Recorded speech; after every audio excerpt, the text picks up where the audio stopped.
दोस्तों स्वागत है आपका मेरे चैनल जीके विद ट्रिक पे। दोस्तों जैसे कि मैंने आपको बताया था कि मैंने एसएससी सीएचएसएल के प्रीवियस ईयर के जनरल अवेयरनेस के क्वेश्चंस करवा रहा हूं, उसी कड़ी में आज हम पार्ट 3 लेकर आए हैं।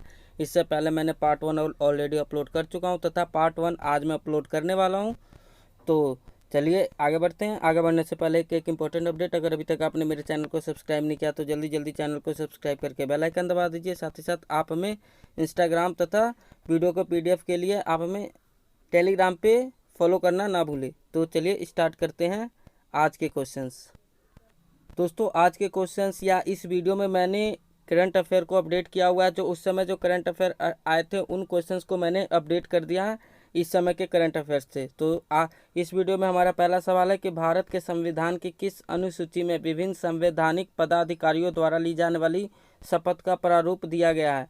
इसके ऑप्शन हमारे दूसरी अनुसूची, पांचवी अनुसूची, चौथी अनुसूची या तीसरी अनुसूची। तो दोस्तों इसका आंसर है तीसरी अनुसूची में विभिन्न पदाधिकारियों द्वारा ली जाने वाली शपथ का प्रारूप दिया गया है। अब बात करते हैं नोबेल पुरस्कार से रिलेटेड। तो नोबेल पुरस्कार विजेता मारियो मोलिना का निधन हुआ, वह एक प्रसिद्ध क्या थी? तो दोस्तों इसका आंसर है गायक, साइंटिस्ट, पोएट, ऑथर। तो दोस्तों इसका आंसर है वैज्ञानिक और एक साइंटिस्ट थी। बात करते हैं तीसरे सवाल की। तो मानव शरीर के निम्नलिखित में से किस अंग में कार्बोहाइड्रेट को ग्लाइकोजन के रूप में संग्रहित किया जाता है? दोस्तों इसके हमारे ऑप्शन है छोटी आंत, पेट, बड़ी आंत, जिगर। तो दोस्तों इसमें हमारे ऑप्शन है ऑप्शन 4 जिगर।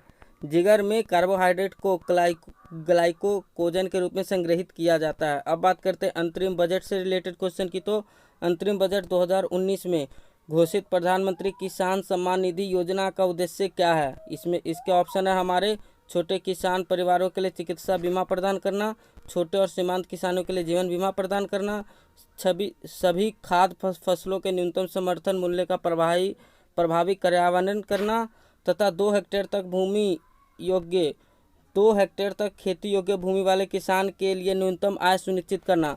तो दोस्तों इसके आंसर हमारा ऑप्शन 4 2 हेक्टेयर तक खेती योग्य भूमि वाले किसानों के लिए न्यूनतम आय सुनिश्चित करना है।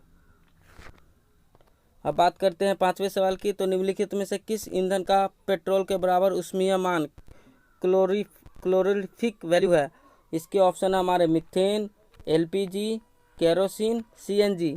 तो दोस्तों इसका आंसर है ऑप्शन 3 केरोसिन। अब बात करते हैं छठे सवाल की। तो निम्नलिखित में से कौन सी नदी गंगा नदी प्रणाली का हिस्सा नहीं है? इसका आंसर है मंदाकिनी, सोन, हिंडन, धनश्री। दोस्तों इसका आंसर है धनश्री नदी जो गंगा नदी प्रणाली का हिस्सा नहीं है। बात करते हैं सातवें सवाल की। समष्टि अर्थशास्त्र को एक अलग अनुशासन के रूप में स्थापित करने के लिए निम्नलिखित में से क्या जाना जाता है? तो दोस्तों Robert Merton, fixture black, Adam Smith, John Maynard Keynes. तो दोस्तों जॉन मेनार्ड किन्स जो समष्टि अर्थशास्त्र को एक अलग अनुशासन के रूप में विकसित करने के लिए उन्हें जाना जाता है। अब बात करते हैं आठवें सवाल की। तो सतत वैकल्पिक किफ़ायती परिवहन स्टैट योजना के तहत डैश को वैकल्पिक परिवहन ईंधन के रूप में बढ़ावा दिया जा रहा है। इसका ऑप्शन है CNG, hydrogen, LPG, compress biogas. तो दोस्तों इसका आंसर है ऑप्शन 4 कंप्रेस बायोगैस को वैकल्पिक परिवहन ईंधन के रूप में बढ़ावा दिया जा रहा है। बात करते हैं नौवें सवाल की। तो 2 वर्ष में एक बार आयोजित किए जाने वाले सुदीरमन कप किस खेल से संबंधित है? दोस्तों इसका ऑप्शन हमारे table tennis, hockey, badminton, shooting. दोस्तों तो इस क्वेश्चन के हमारे आंसर है बैडमिंटन का जो एक प्रतिष्ठित आयोजन होता है जिसको हम सुदीरमन कप कहते हैं। बात करते हैं 10वें सवाल की। तो देश का जल स्ट्रेट भूमध्य सागर को अटलांटिक महासागर से जोड़ती है। दोस्तों इसका ऑप्शन है मैसीना, जिब्राल्टर, केर्च, बोनिफेसियो। दोस्तों जिब्राल्टर जल संधि है जो भूमध्य सागर को अटलांटिक महासागर के साथ जोड़ती है। बात करते हैं 11वें सवाल की। यूनेस्को द्वारा निर्मित मानवता की अमूर्त सांस्कृतिक विरासत प्रतिनिधि सूची में थेथरस समुदाय को विशेषता के कारण शामिल किया गया। इसका आंसर है हमारे पीतल और तांबे बर्तनों के बनाने के कारण, उनके पारंपरिक नृत्य जिसे भांगड़ा कहा जाता है, उनकी मार्शल आर्ट या मिट्टी की सजावटी वस्तुओं का निर्माण करना। तो दोस्तों इसका आंसर है ऑप्शन ए पीतल और तांबे के बर्तनों के बनाने के कारण थेथरस समुदायों को इस विरासत में सूची में महत्व दिया गया है। बात करते 12वें सवाल की। तो प्रसिद्ध खजुराहो स्मारक समूह का निर्माण किसने करवाया है? दोस्तों इसका आंसर आपको पता होना चाहिए। इस क्वेश्चन को मैंने अपने जो मध्यकालीन भारत की टॉप 200 क्वेश्चन की सीरीज करी है उसमें भी मैंने इंक्लूड किया था। इसका आंसर है चंदेल। चंदेल वंश के राजा खजुराहो स्मारक समूह का निर्माण करवाया। बात करते हैं 13वें सवाल की, तो वरीय कर्म टेबल और प्रीसीडेंस के अनुसार निम्नलिखित में से वरीयता क्रम में सबसे उच्च प्रोटोकॉल किसे मिला है? भारत के उच्चतम न्यायालय के न्यायाधीश को, भारत रत्न प्राप्तकर्ता को, कैबिनेट केंद्रीय कैबिनेट मंत्री को, या राज्यसभा के उपाध्यक्ष को? तो दोस्तों इसका आंसर है केंद्रीय कैबिनेट मंत्री। बात करते हैं 14वें सवाल की, तो निम्नलिखित में से वाई वी रेड्डी के साथ इंडियन फिजिकल फेडरलिज्म पुस्तक का सह लेखन किसने किया था? दोस्तों इसका ऑप्शन है उर्जित पटेल, जी.आर. रेड्डी, रघुराम राजन, बिमल जलान। तो दोस्तों इस क्वेश्चन का हमारा आंसर है जी.आर. रेड्डी को इंडियन फेडरलिज्म पुस्तक का सहलेखन किया है। बात करते हैं 15वें सवाल की, तो निम्नलिखित में से कौन सा संगठन वैश्विक प्रतिस्पर्धा सूचकांक नामक वार्षिक रिपोर्ट प्रकाशित करती है? इसके ऑप्शन हमारे विश्व आर्थिक मंच, अंतर्राष्ट्रीय मुद्रा कोष जिसे IMF कहते हैं, ADB एशियन डेवलपमेंट बैंक और वर्ल्ड बैंक। दोस्तों आपको पता होना चाहिए कि IMF और वर्ल्ड बैंक को ट्विन सिस्टर कहते हैं, क्योंकि इसे ब्रेटन वुड्स सम्मेलन के बाद इन दोनों बैंकों का निर्माण किया गया था 1945 में। अब बात करते हैं इस क्वेश्चन के, तो इस क्वेश्चन का आंसर है विश्व आर्थिक मंच द्वारा वैश्विक प्रतिस्पर्धा सूचकांक नामक रिपोर्ट जारी करती है। बात करते हैं गेहूं की उच्च उपज वाली किस्मों HYVS को पहली बार कहाँ विकसित किया गया था? दोस्तों इसका ऑप्शन हमारे अमेरिका, मैक्सिको, जापान, ऑस्ट्रेलिया। तो दोस्तों इसका ऑप्शन हमारे मैक्सिको में HYVS नामक गेहूं की उच्च उपज वाली किस्म को विकसित किया गया था।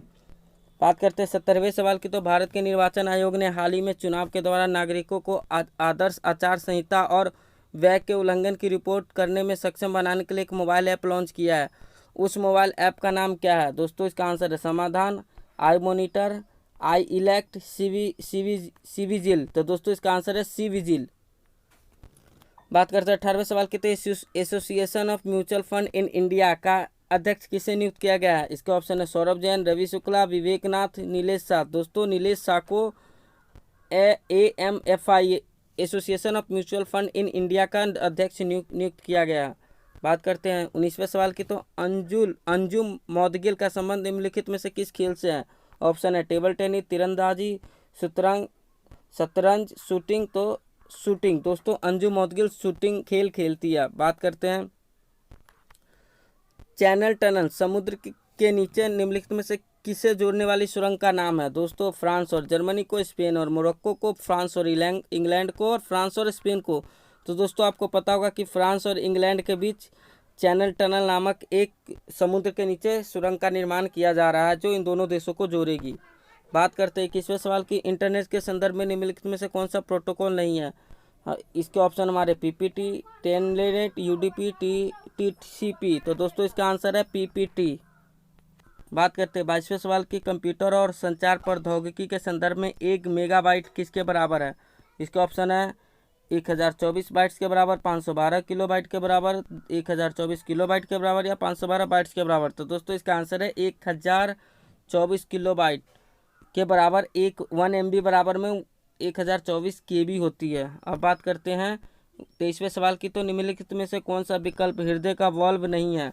इसका आंसर है त्रिकपर्दी, हृदय कपाट, महाधमनी, पट, सेप्टम कहते हैं इंग्लिश में। तो दोस्तों इसका आंसर ऑप्शन 4 सेप्टम, जिसे पट कहते हैं। अब बात करते हैं 24वें सवाल की, तो मुगल सम्राट देश ने आलमगीर की उपाधि धारण की थी? दोस्तों इसका ऑप्शन है शाहजहां, अकबर, औरंगजेब और जहांगीर। तो दोस्तों औरंगजेब ने अपने आप को आलमगीर की उपाधि से नामित किया था।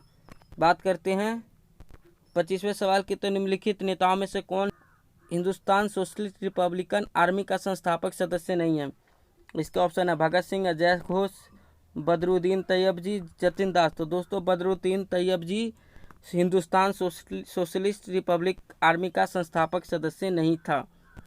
तो दोस्तों इस तरह से हमारे ये तीसरा प्रीवियस ईयर क्वेश्चन की सीरीज़ की वीडियो ख़त्म होती है। आशा करता हूँ आपको ये क्वेश्चंस आने वाले आपको एग्ज़ाम में हेल्पफुल साबित होगी। तो इसी नोट के साथ ख़त्म करते हैं आज के वीडियो को। तो मिलते हैं एक अगले वीडियो में, तब तक के लिए जय हिंद, जय भारत।